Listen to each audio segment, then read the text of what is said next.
2 spoon போதும். Lion date syrup. இதுல iron, fibre, vitamins, நோய் எதிர்ப்பு சக்தி அதிகமா இருக்கு. Lion date syrup.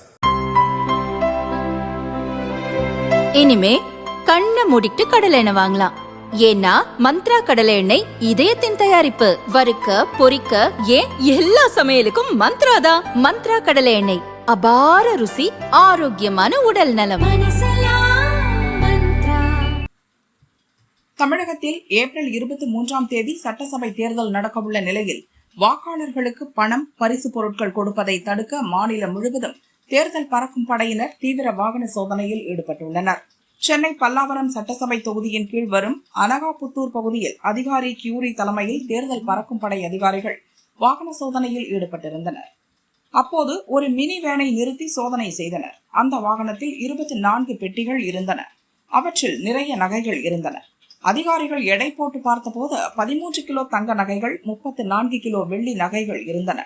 அவற்றின் மதிப்பு 19,63,00,000 ரூபாய் என தெரிய வந்தது. அந்த நகைகள் சென்னை தியாகராய நகரில் உள்ள பிரபல நகை கடைக்கு சொந்தமானது என தெரிய வந்துள்ளது. நகைகளை பல்லாவரம், தாம்பரம், செங்கல்பட்டு உள்ளிட்ட இடங்களில் உள்ள தங்களுக்கு சொந்தமான மற்ற நகை கடைகளுக்கு கொண்டு சென்றதும் தெரிய வந்தது.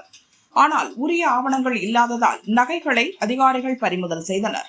பிறகு நுங்கம்பாக்கத்தில் உள்ள வருமான வரித்துறை அதிகாரிகளிடம் ஒப்படைத்தனர். உரிய ஆவணங்களை காட்டி நகைகளை திரும்ப பெற்றுச் செல்லும்படி அதிகாரிகள் கூறினர். தேர்தல் நடத்தை விதிகள் அமலுக்கு வந்த பிறகு ஒரே இடத்தில் 20 கோடி ரூபாய் மதிப்புள்ள நகைகள் சிக்கி இருப்பது அதிகாரிகள் மத்தியில் பரபரப்பை ஏற்படுத்தியுள்ளது.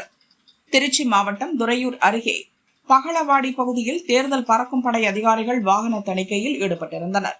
அப்போது திருச்சியிலிருந்து சென்னை நோக்கி சென்ற காரை மடக்கி சோதனை செய்தனர். காரில் உரிய ஆவணங்கள் இன்றி 1.5 லட்சம் ரூபாய் ரொக்கம் இருப்பதை கண்டுபிடித்தனர். காரில் சென்னையைச் சேர்ந்த மின்வாரிய அதிகாரி மாலதி இருந்தார்.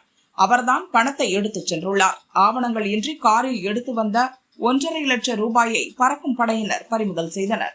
கைப்பற்றப்பட்ட பணம் துறையூர் வட்டாட்சியர் அலுவலகத்தில் ஒப்படைக்கப்பட்டது.